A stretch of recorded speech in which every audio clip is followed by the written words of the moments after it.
Welcome back to another episode of NationTalk podcast. Today we got a really special guest.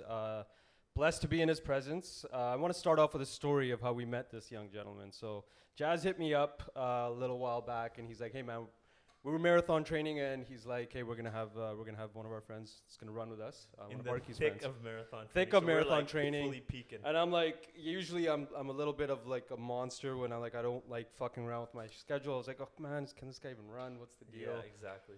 And I picked up Gurtej, who's our guest, and I didn't know what that was gonna turn into, but he held up with us. He ran with us. We had a great conversation. He let me listen to some of his music, and he's fresh off of a new single drop. Is it me?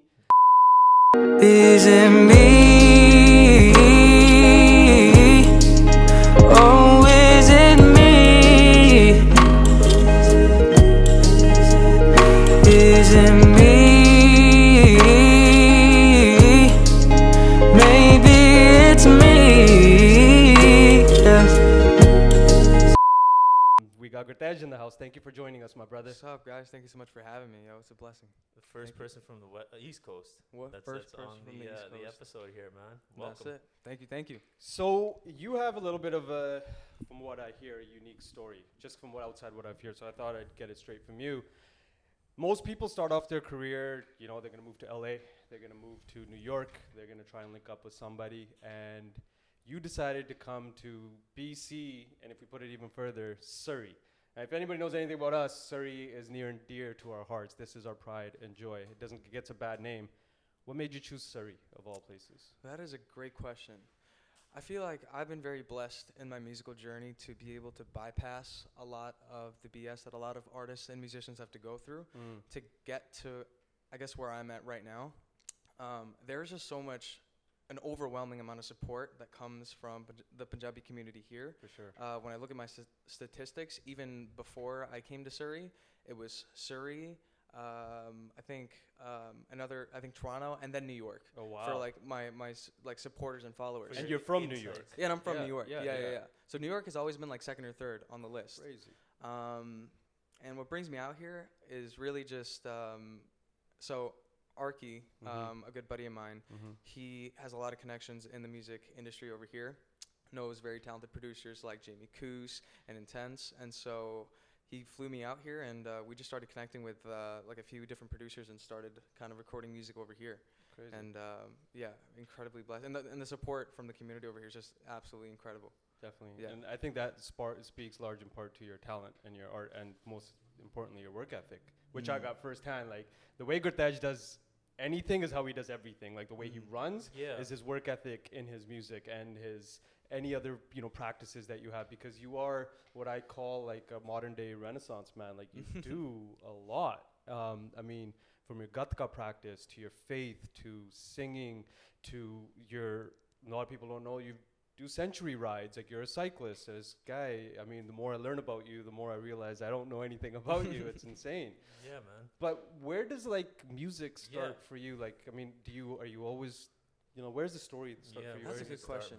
I guess my first musical influences came from my pops, my dad, and my tayaji, my uncle.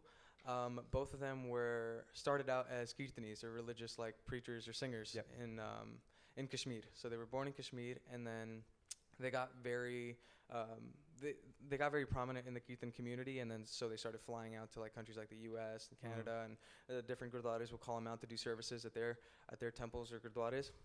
And so I would kind of just be rolling with them, and music and Kirtan was kind of like my first introduction to like music and sound.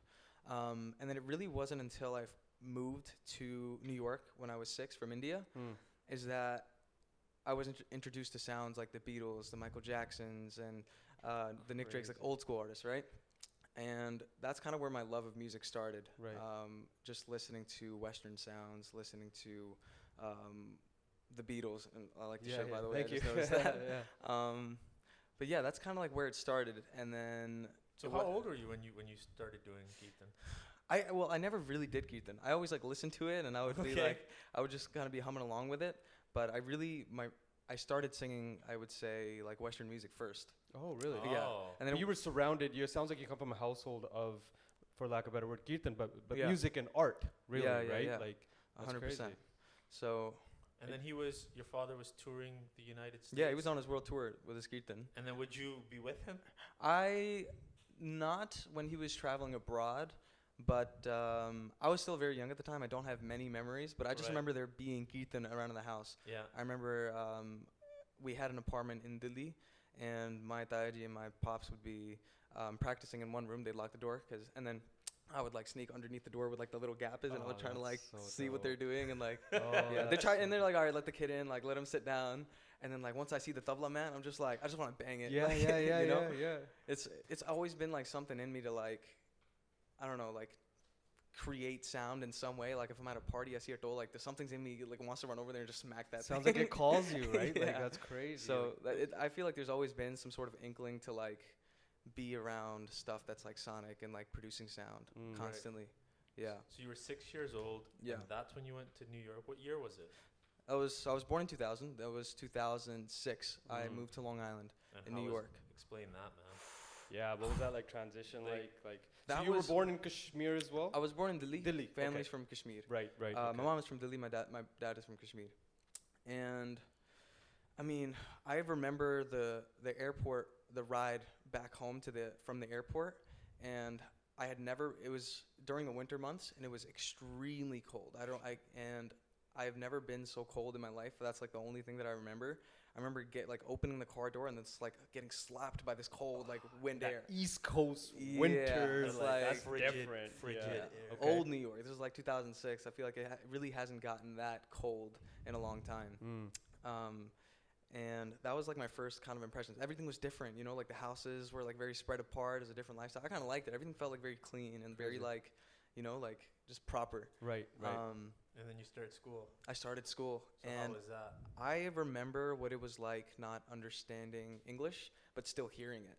Like from kindergarten to first grade, I didn't speak a lick of English. Like it was like I had like a couple of words down, but I was still speaking Hindi. Hindi was like my first Okay, primary yeah, language, Delhi. and then Punjabi, and then a little Kashmiri in there as well, like Right. Punjabi Kashmiri mix. And yeah, So you're in school in New York, and like it's like out here, if that happens, like you get put in ESL class, you're kind of segregated from everybody. Like, were you? I mean, New York probably didn't know what the fuck hit them when they see you, right? It's like you're a purple cow, and so was it?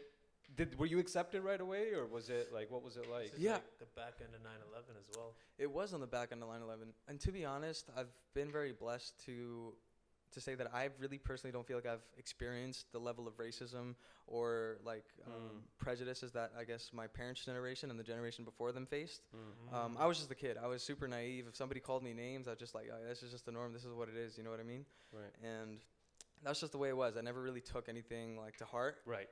By second or third grade, I was speaking like English fluent and like Right. as if I was like born in the States. So I picked up on the language pretty quick, and I blended in pretty fast. And I blended in through music. Okay. Yeah. Yeah. So, So- music enters the picture in this Yeah. around this time too, Yeah. as well. So the second coming. 100%. So so you get introduced to the Beatles and Michael Jackson. You're super young, so you're just oh yeah. because you're already that drawn to music, and then you hear. I can't imagine hearing Michael Jackson for the first time. ever. Like that first What time with song the was it? Beatles, like Dude, the one song that I can remember listening to again and again, super Senti. Maybe this is why like I sing a lot of Senti songs. It was "You Are Not Alone" by Michael Jackson, oh shit. and it was really powerful. Just hearing his voice and the vibrato, and like Yeah, I've yeah. never heard anything like that before, and it was just on loop every single day. Listening to Akon, listening to Fleetwood Mac, "Bittersweet Symphony" by The Verb. These are like a few songs that I would listen to Yeah, I again listened to and that again and yesterday. again. It's- And YouTube at a very early point became my best friend. From like yeah. discovering music, Yeah. discovering, and later on discovering how to play instruments and how to like teach myself how to do all the things that I like do now in terms of like production and in my Right. craft. It's Yeah. crazy because that used to be digging through the crates. Like YouTube's at some point, like, because I'm like, you have such an eclectic taste in music. It's like, you know, Akon and you got Fleetwood Mac, and it's like things you wouldn't really couple Yeah. together. And you're Yeah. like, so it used to be what the dig in the crates is, but thank God for YouTube suggestions because you're just going from one to the other. Oh, and I yeah. could just see you as a kid just being blown away. Yeah. But you come from like an immigrant household, and there's certain expectations of like, you know, what you should do with your life. And so did you have a lot of those pressures as well? Like, okay, I'm thinking like, you know, you come from a faith background, the immigrants, you have to hustle right away, and you got to make a name for yourself. And here you are, young Gurtej, just like, I think I'm gonna sing. Like, how does that go over with like? You know? I mean, I never really. The older I got, the more it kind of like dawned on me like that I have this responsibility to like do something. And I feel like I speak for a lot of immigrant families where like our parents were such hard workers, and I'm sure you guys can relate as well, 100%. you know.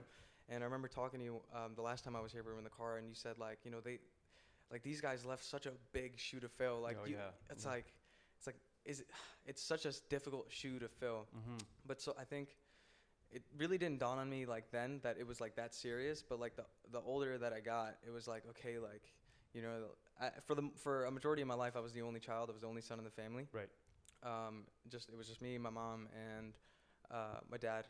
And so, yeah, I didn't really take it that seriously. But the older I got, as I was graduating high school, I was like, okay, like, what are you gonna do with your life? Like, like I was good in school. Like, I did good, but I just didn't really see myself going to college. I started going to college, and at the same time, I was also getting recruited by the U.S. Army, and that's like another story as well. Oh, geez. But I didn't know what I wanted to do. I just didn't know that like the schooling route, it just didn't feel right. I would come home and I'd just be so confused. I'm like, I don't know what I'm gonna do with my life. So yes, I did feel pressures, but it wasn't like most of my childhood. It wasn't like that. It was just I was just living life. Right. I pretty much was very I was blessed to just have pretty much everything that I needed, being an only child. Yeah.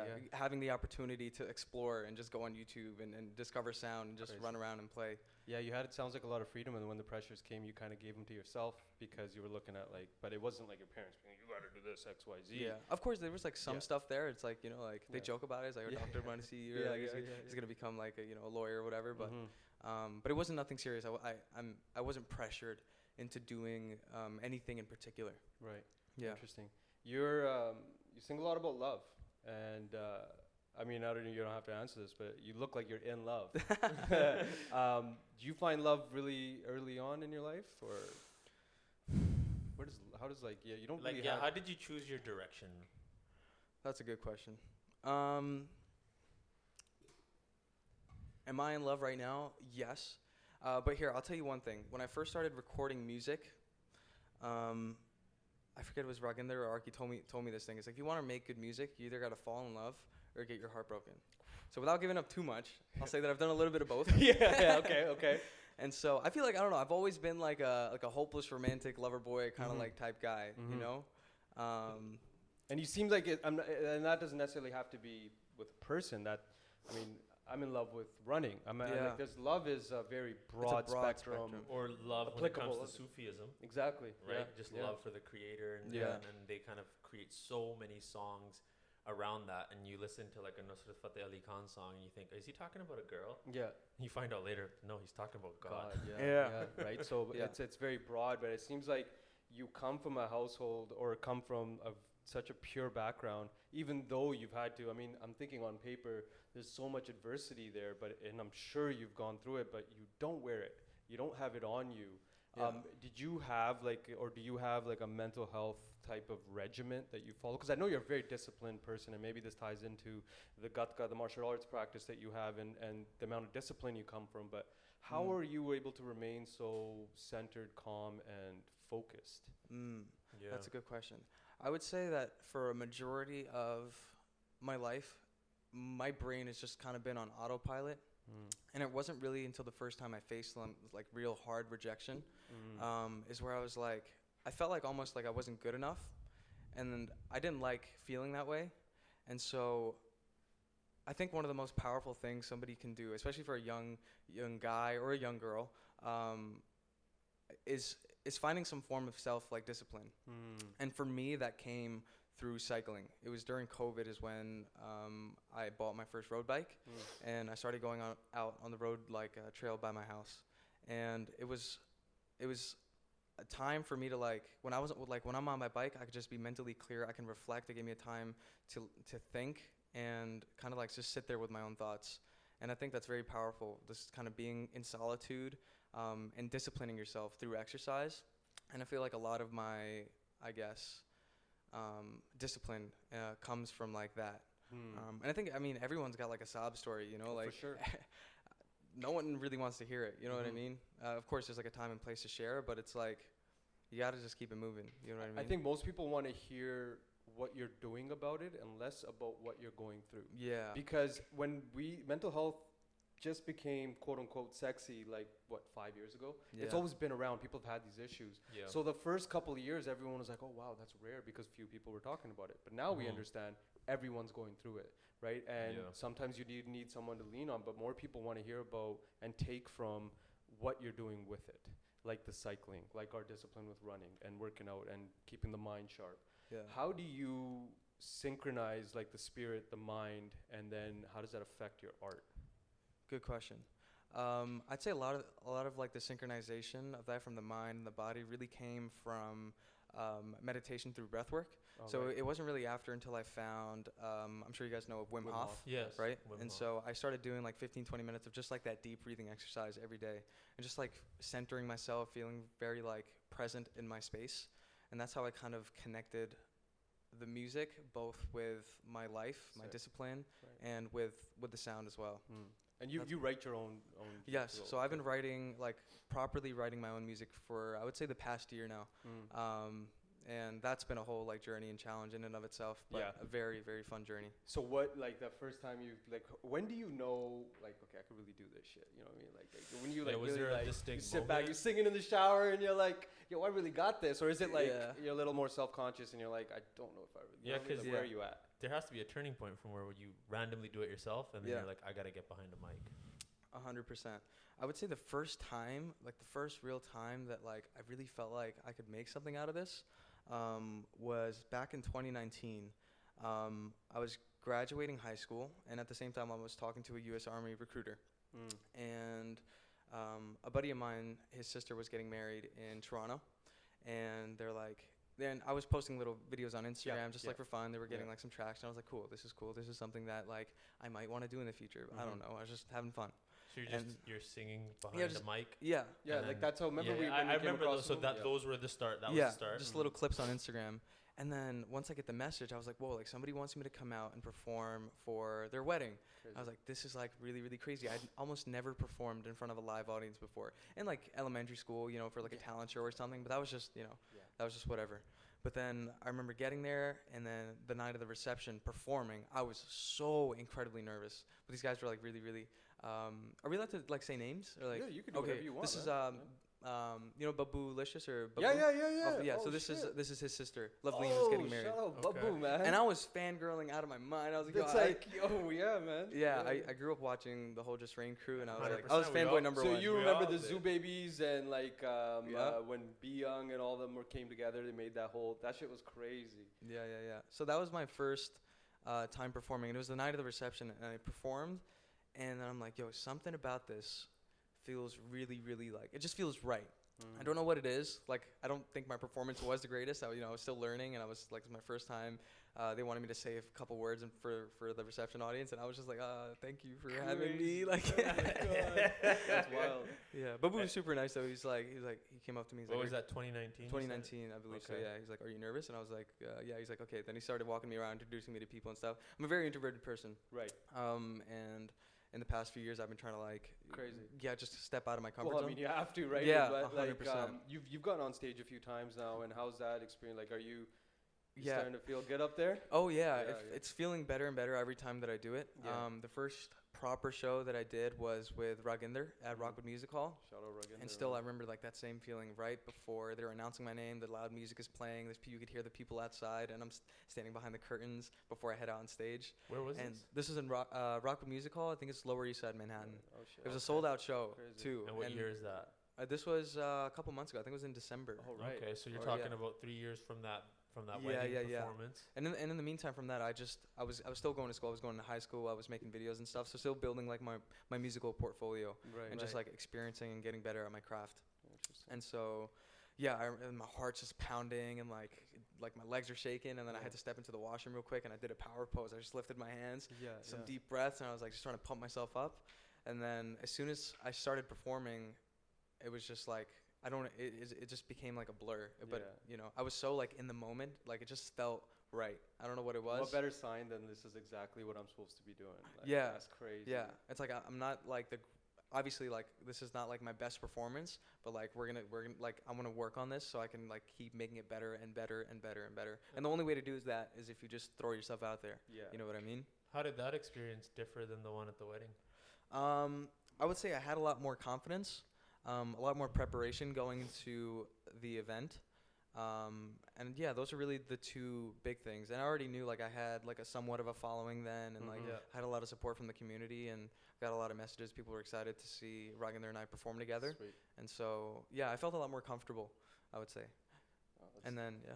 Have you ever? Okay, so like, guy comes from New York, man. Yeah. I thought he'd be like rapping and spitting right. bars and stuff. Was there ever a time when you were growing up that you were heavily influenced by hip hop and or like going through phases where you like started spitting bars? You're like, I'm gonna rap, man. I'm gonna get rappity rap. This is such a Canadian thing to ask. It's like, yo, so in America, does everybody just rap? Because here's the thing, because you remember that paper of New York rap? We had a 40-page paper back at university, and so like I feel like if you came from there, I feel like it would just you'd be immersed in it a little bit more perhaps than like in other areas. Yeah, you know, Long Island is just very different. I live about, so the same distance from Surrey is to Vancouver, about like 35, 40-ish minutes, you know, on a good day. It's the same distance from me to like downtown, like Manhattan area. Right. So growing up on Long Island was just different. Yeah, I had a little phase of like Eminem and, you know, like everybody, you know. Of course. But mainly like the stuff that always stuck around was like the R&B, like the neo soul, the jazz. Like that's the stuff that I always gravitated towards. Like the slow kind of like the slow melodic kind of stuff. Is it the emotion behind that music? Is it the melody behind that music? Pitch, timbre, what is it? Yeah, it's both, man. It's both like the chord progressions, the melodies, and I feel like you can tell a story in a much more meaningful way than rap. That's rap, so fucking true. You know? Yeah. And you could really pull the heartstrings of somebody. That's you know what I mean? Yeah, I was just at. I agree with you so much there because I was just at Alicia Keys' concert. She was here. Yeah. And my wife and I are like, our first song was "My Boo," Usher and Alicia Keys, and we were talking after the concert because like there's like you connect with R&B differently. There's like, I'm not gonna listen to, you know, Hove and be there with my wife. Like, I love you so much, but I'm listening to her do Unthinkable, and I'm holding my wife, and it's just like the perfect moment, and we're like connected through R&B and that soul music, literally, right?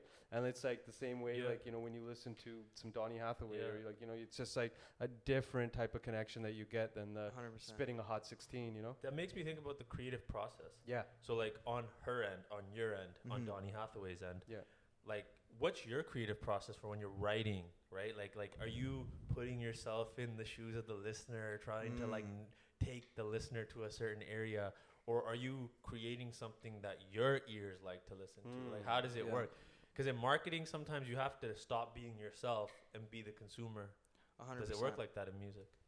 I would say in terms of like the music creation process, it always starts, like I always have these like themes in my head where it's like I want to create something not only for myself. Obviously, I want like my message to be able to like be relatable to like a wider audience. So that's always kind of in the back of my head with like every piece that I write. Right.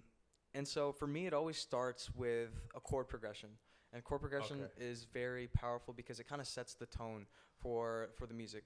So whether you're singing in whatever key you want, but it's like the way the chords move and the relationship from each chord from the other, and like what kind of emotions that evoke.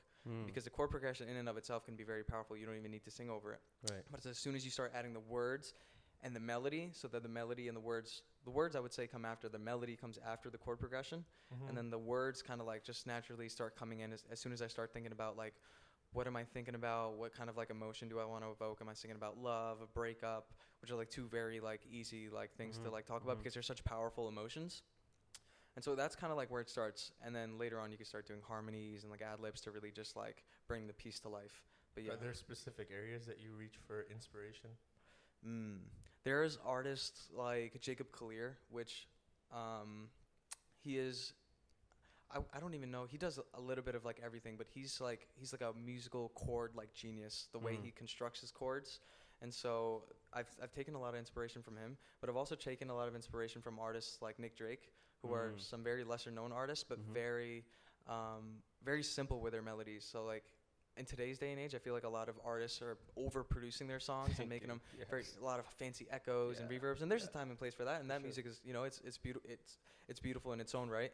But I feel like I've taken a lot of inspiration from artists that have more oftentimes like stripped back their sound and just let the voice kind of like be highlighted on its own. Yeah, so that's what I try to like mimic in my sound. Like, yeah, I have a couple songs where it's like very produced, but the stuff that I lean towards a little bit more is the stuff that's like stripped back, where it's just a voice, a guitar, maybe some harmonies, some piano, some synth, and that's it. Crazy. And that's enough to like simplicity, be powerful. right? Simplicity. That's so dope. That's so true, because that's easier on the ears. And like, you're in a, we were talking earlier, and you're in like a very unique part of your career, and people get to discover you now. And when they do discover you, they realize obviously what you look like and your representation. Not that the burden of representation is on your shoulders, but representing things and the way that you are. Do you ever fear that people aren't gonna understand?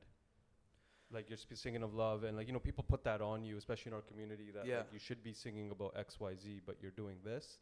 Like, is that ever top of mind for you?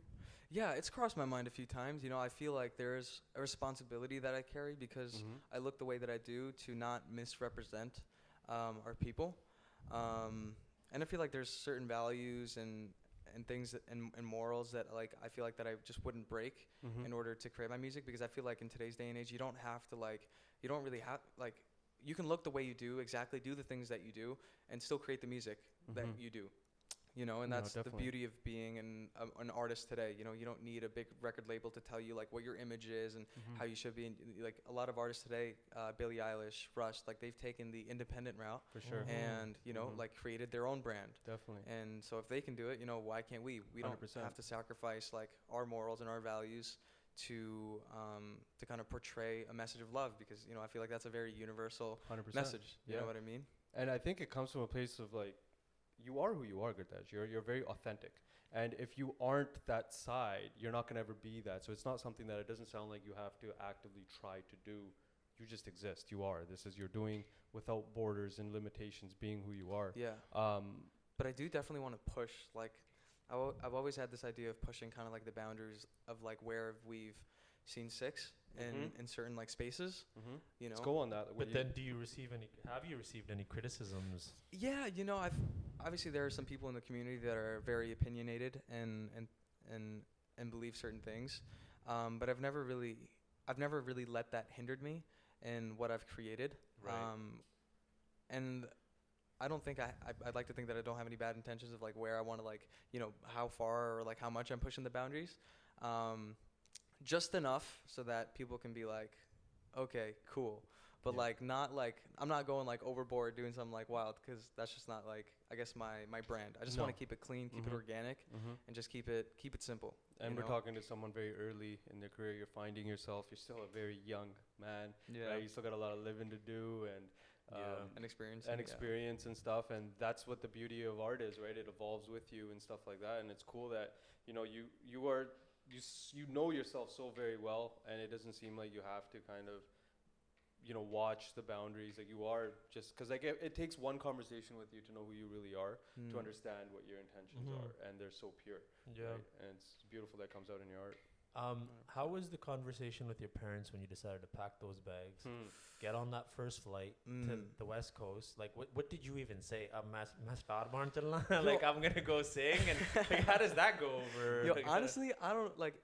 If that was my kid, I mean, like, I don't even know how, like, honestly, it all happened. I was kind of just like, I'm gonna go and record music, and I think they were like, okay, and like, like, sure. Yeah, like so like deer in headlights, like, okay. Yeah, like, yeah, I think I just caught them so off the cuff, because they knew like music is something that I always wanted to pursue. But then that summer of 2021, when I went to California to go record music, yeah, of course they had so many concerns, like, oh, you're dropping out of school, you're like, like you're gonna go record music, like, how are you gonna make money? Like, they don't really, I guess like back then they really didn't see that as any means of like making a career out of this. But I I feel like it's just like Maraji's Kirpa. It's just like they just accepted it and just were like, okay, like they've given me the opportunity to just be like, okay, go explore, and just like it was in the summertime, so yeah, I guess they allowed me to take the leap of faith.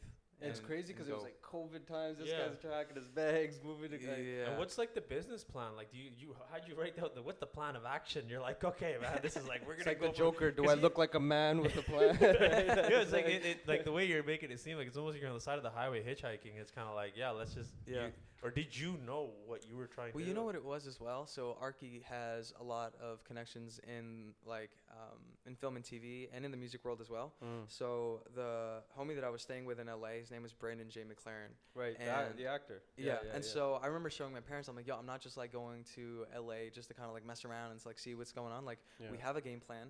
We're gonna be like we I wasn't just like I wasn't packing my bags and leaving. Like I was going there with the intention of recording music, with the intentions of growing as a person, of experiencing new things. So there is a method. Yeah, there was a little bit of some method to madness. Up, kid. Yeah, exactly. That's what I mean. That's what I mean, because like I bet some kid just paused the thing right now. And just laughed. I'm gonna go too. No, listen. Okay. Yeah. So there was a plan of action, and after seeing like some of the work that Brandon has done, and like seeing that we're not playing around. Like like I'm very serious about this, and I want to try. Like if anything, like just let me go and just try it out. What's the worst that happens? I just come back and like it just doesn't work. So and then thank God like we got there, and the music creation process just happening. It started like occurring like once we got to San Francisco with Raginder. It was just like the first day was a little bit rough. That was my first time in the studio, and we were just kind of messing around with some ideas. But then the second day is when I had the idea, and I pitched it to Raginder, the song "Is It Me" that's currently out right now. I had posted it on my Instagram, and he's like, okay, what do you want to work on? So I just start strumming this chord, and then I start laying down some vocals on the mic, and then like in I think a day and a half, we had the whole song just tracked and recorded from last year. Crazy. And so I was like, and I think that was a beautiful start because it gave me a lot of confidence. I'm like, okay, like if we can make that, like that's the first song is probably the worst song I'm gonna make, and from there we're only gonna get better, right? So like let's just keep creating. How many have you written up until that point? Up until full songs? Up until recording that original one, how many had you have written? Going to California, I only had one verse written. Ever. I only had one verse, and that was the first verse of "Is It Me?" I fall in love time and time again. That's the only verse that I had written down, but thankfully Brandon's brother was also a very talented writer as well. Right. And so he came to San Francisco with us and assisted in a good amount of writing for "Is It Me" and a few of the other songs that we wrote. Man, you've just been surrounded by some amazing so much love and so much support. Crazy, yeah, it's like you're like, okay, you don't really know how to write right now. Okay, we're gonna link you up with a guy and you're gonna work with him, and we're gonna write together. It was in California. It was a very much of like a group effort to like bring these songs to life. No way can I take credit for like the songs. Like it was literally Raginder, Arky, Brandon. It was a collection of all their support that really like brought the music to life. It's wild because you understand this doesn't happen in this industry. Like people hit so many closed doors, and this like divine community is just nurturing, and it speaks to like this path you're on. It's crazy. Like it's meant. Lack of a better word, it's meant to happen. But you've worked with a local legend. Jamie Cuse, I think it is. I was in a studio with him like 15 years ago with our friend Seth K. He goes by Side, and he had his studio. Is it still in North Van? It's still in North Van, North Van, and I just seen him work, and this guy has such an ear for music, and he just knows when things are working and when things aren't, and when everyone needs to be in the room and everybody's got to get the fuck out of the room, right? What's the experience been like with him, man? Jamie is like one of the dopest guys that I know. He's a musical like wizard. The way he works, like his DAW, his operating system, and it's funny. Like he does have a very, very good ear for like what he wants to hear. I just wrapped up a song with him 2 days ago, which I'm very, very excited to share. Like, I feel like this by hands down, this is probably one of the best songs that I've ever recorded. Great. And he's so technical with like the way he works. Right. I was doing a few like takes in the recording booth, and he's like, "Hey, Gurtej, your vowel on that A is a little off." And I'm like, "Yo, that's crazy. I heard the same thing too." And I was thinking about fixing it, but he called it out, and like. So there's so many minor things that like I'm thinking in my head where he's just like verbalizing, okay, can we try things like this way? You want to try this melody? Right. So he has a very like good ear, and his ability to compose a piece is just like, it's magic. Like and also the pacing at which he works. Right. We were in the studio for, I think, like, we were able to get a hold of him for about like 3.5 hours. Right. And we were able to knock out the whole second half of a song, which I came in there to crazy. finish, like whole ad libs, the second verse, mixing in a rap part as well. That sounds like incredibly fast to get that much stuff done. Like Their energy in the room was literally like, I couldn't even describe to you. Like oh man, like leaving that studio that day, like there was like a natural high of just like, man, crazy. like I did something, like I really did something today, like and it felt really, really good. You sound like you're in a very inspired zone right now. Like you're moving, like you're not really stagnant at all. You got to. Are you working towards like a project? Or is what's all this like? Are you creating these songs to create Yeah. So moving forward, I think a lot of the music that I've recorded with Jamie, Intense, and Raginder are gonna remain as independent single pieces. And then when I go back to New York, I started working on an independent like acoustic album. So about 4 or 5 songs that are just me on the guitar. So that can translate well into a live kind of like set. Right. And then also mixing in some of the songs that I've done with Raginder, Intense, and Jamie to be a part of like the live set as well. So moving forward, the focus now is just really to finish that acoustic album, finish some of the independent songs, and then put all that together to have like set material for a live show. Because I hope in the next few months to go on like a little 4 or 5 city tour, New York, Toronto, Vancouver, California, and just do small intimate venues, like an hour and a half show, 300-400 people, just pack out the whole room, an hour, an hour and a half, a night with Gurtej, and just keep it moving. You know what I mean? I really want to create like an experience that people will remember. Right? I gotta ask. You did a tweet and you said that you're gonna sell out Madison Square Garden. Let's go, Daddy. So what? Take me back. What led you up to that? Were you coming out of that session with Jamie after that, and that was when you did it? I felt like it so much. I felt like right after I left Jamie's like session, and I was just like, I just wanted to tweet that thing immediately because I've never like really tweeted anything before. Right. I've just posted my videos and stuff. And so the energy was really energy was high. I was like, okay, you know what? Like maybe you're just having like a post studio session high. Just sit with it for a little bit, right? Crazy. And then I go home. I'm listening to the song. And then I'm like, we're going to sell at Madison Square Garden. Yeah, we are. Fuck yeah, we are, man. Yeah. No, like the art speaks for it, man. Definitely. Yeah. And I always encourage people to just, don't sell yourself short. You know what I mean? If you're going to do something, I feel like put your heart and soul into it. You know, if you're going to be a musician, I feel like why not sell at Madison Square Garden, Like why can't you be one of the greatest? Yeah. Is there anything you would have told the Gurtej 3 years ago that you wish you kind of did? Ooh. Or maybe someone that's listening to this show right now that's in a similar position to the Gurtej that was 3 years ago? I would say because I know as an artist, as a creative, how much like this inside voice can be such like a negative hindrance to your journey. I know personally, like I've dealt with just like being very like negative towards myself. One thing that I would say, or some advice that I would give to my younger self, is just I would say to like learn how to love yourself. And I would say how I learned how to love myself was through discipline, through cycling, through meditation, through changing like little things in my lifestyle. That was my form of self-love. And I would say once you can learn how to love yourself, you're going to believe in your message. And if you believe in like your message and in your journey, if you believe in yourself, like that's all you need. You don't need anybody's like external validation for anything, You feel like your faith helps with that?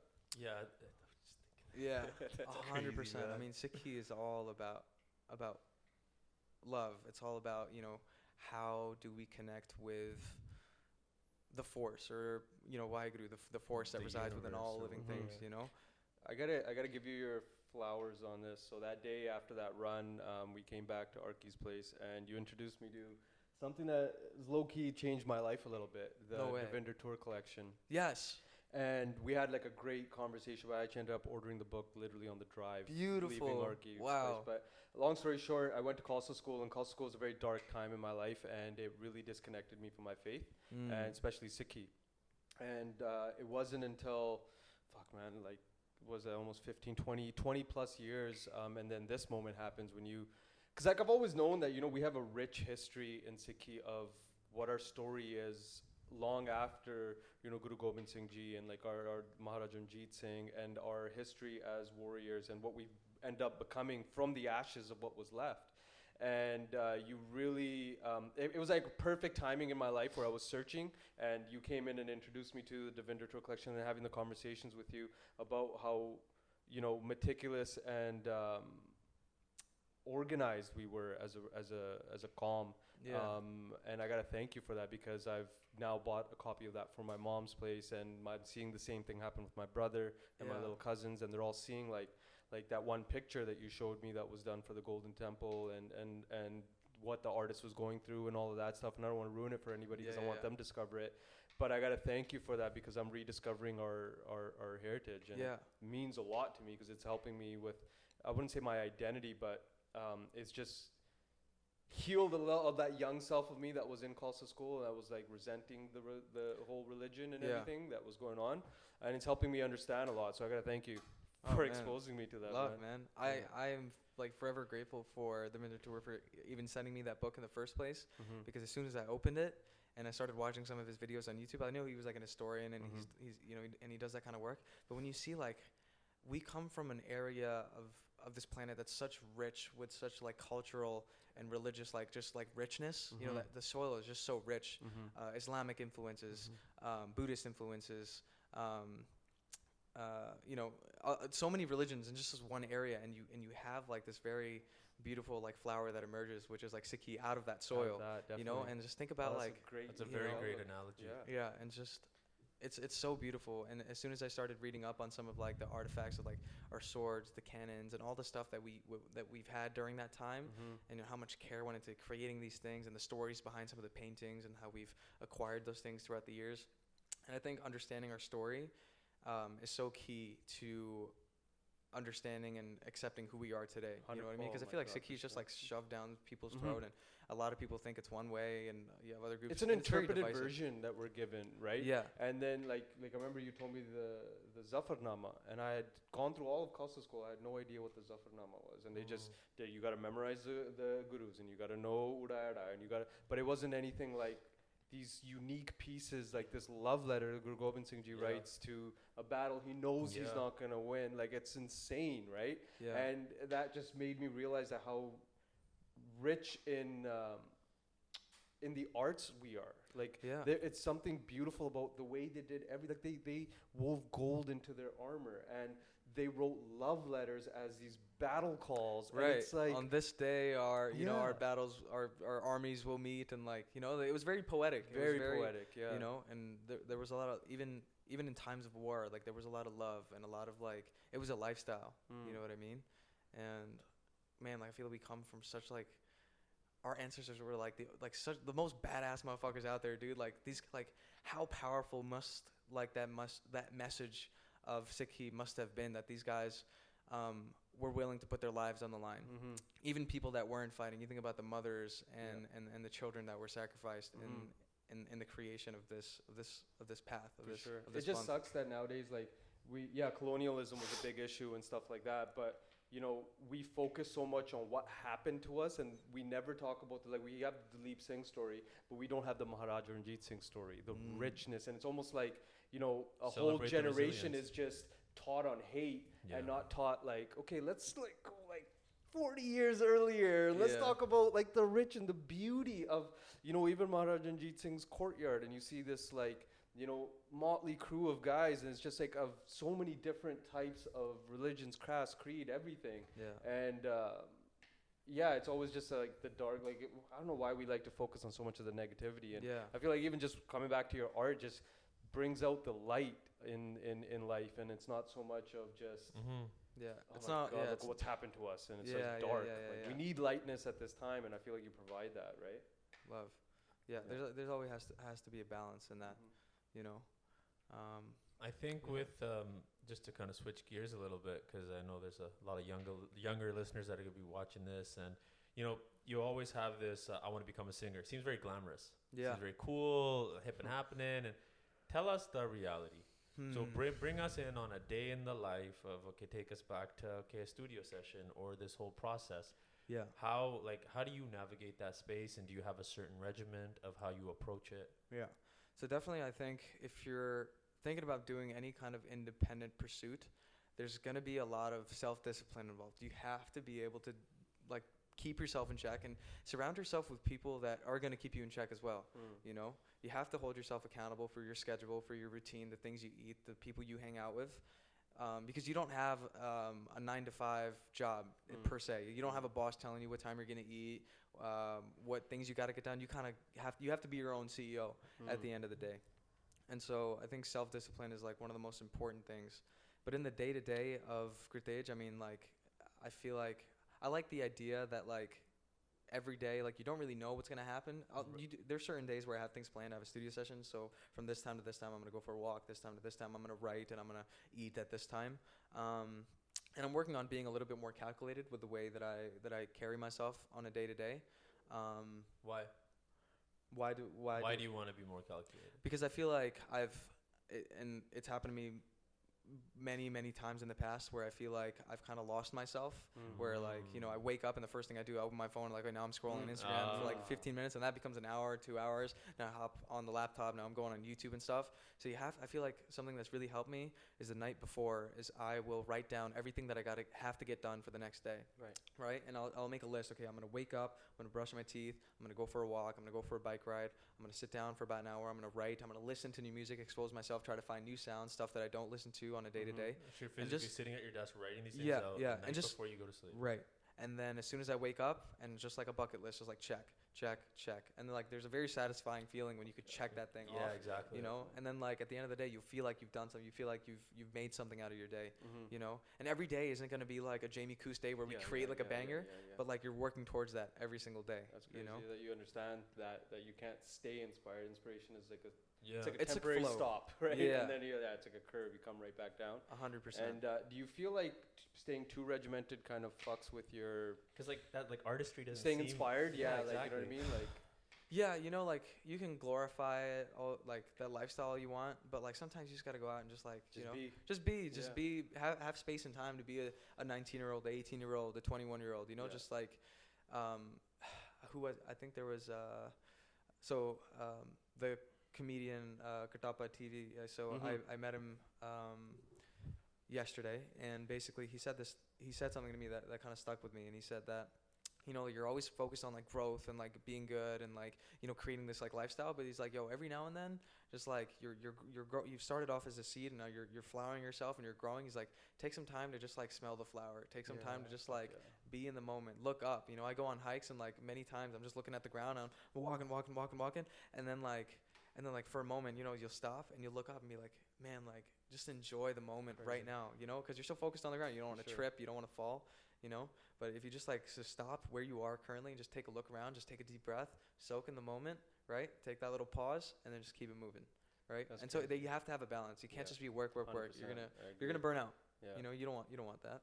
Ben and I have found that exercise for us running, like in work, we'll be dealing with some sort of issues, or we'll say if we're like dealing with some sort of task or promoting something, go for a run. That's when the idea comes. We come back, call each other, hey man, so I was on my run and I had this idea, and then it becomes something. Right. As an artist, does that ever happen to you? Where you're on a bike ride and you're like, oh man, that's an idea right there. Like I have a concept for a song or something like that. Yeah, that happens to me for sure on a bike ride. But I say in terms of the music, I would say that happens to me more so when I just stop thinking so hard about like what I want to say or what I want to do. Just start strumming, just start like playing around on the keys, just start mashing different keys together. Yeah, find different synthesizers in your software and just start playing around with different sounds. Right. And just have sessions where like there is no intent to like create a piece, just more so maybe in the intent to just create sound, right? Create something that just sounds pretty. And so there's different avenues of getting inspired to like have that like idea. And you're self-taught on all of your instruments, right? Yes. You don't have any formal... Going back to YouTube has been like my number one tool to like learn guitar, learn piano. But I would say I had a lot of good vocal training in high school. I was in choir for a very long time, for like 6+ years. I did musical theater a little bit. Sick. I was in drumline. I played the snare and the bass drum. Killer. And so that helped a lot with my rhythmic sense and stuff. So during high school was... a time where like I really dived into my like musical kind of like exploration. There was like my musical exploration phase, built and up like built up 100%. And I didn't go to singing lessons or guitar lessons formally. A lot of that just came from YouTube. Like if I liked an Ed Sheeran song, it'd be like how to play Who's Loving You, or like by Michael Jackson, or like, you know, like how to play Blackbird by the Beatles. And I would just slowly like learn. And so once you start learning like some basic chords, then like you find another artist who's like changing those basic chords, adding a finger here, adding a finger there, and now you have like jazz chords, you have major sevenths, major, you know, all these like, and then you just start expanding, and then like you have that vocabulary of like chords, then you can just start mixing and matching and just playing around and seeing what sounds get together, and then you create your own sound out of that. Right. Yeah. Can you give us the backstory to your Instagram handle? I know you kind of spoke about it in a recent video, but just one more time for the 100%. So NYVirtuoso, NY is meaning New York, and then a virtuoso is somebody who is dedicated their life to an artistic pursuit. So you think about the greats like Beethoven, Bach. Some people might consider Jacob Collier, some modern day artists, as virtuosos in their own rights. So somebody who is just very dedicated to their craft, and that's kind of like early on how I like the way that it sounded as well. So I was like NYVirtuoso. That was it, and I kind of stuck with it. People have asked me, are you ever gonna change it, and this, that, and the other thing. I was like, that's kind of stuck around. So I'll. But what's your official stage name? So my official stage name. So when I released my first song, it is under just Gurtej with an accent mark over the E, just to kind of differentiate it from just Gurtej. Cool. Yeah. Cool. Well, I think we're gonna wrap it on that. I mean, alrighty. thank you. We can find Gurtej NYVirtuoso on Instagram, on SoundCloud, Apple Music. It's Gurtej with the accent Spotify. above the E. That's it. Check out his new single. I do have a YouTube just under as well? Gurtej. Yeah. Gurtej. We'll put all the links in the videos. Thank you for your presence. Thank you for your existence. Thank you guys so much for having me. Yeah. Thank you for choosing Surrey to be the catalyst for your career. That means probably the most to us. And thank you to the audience for listening. Appreciate it. Yeah. Love.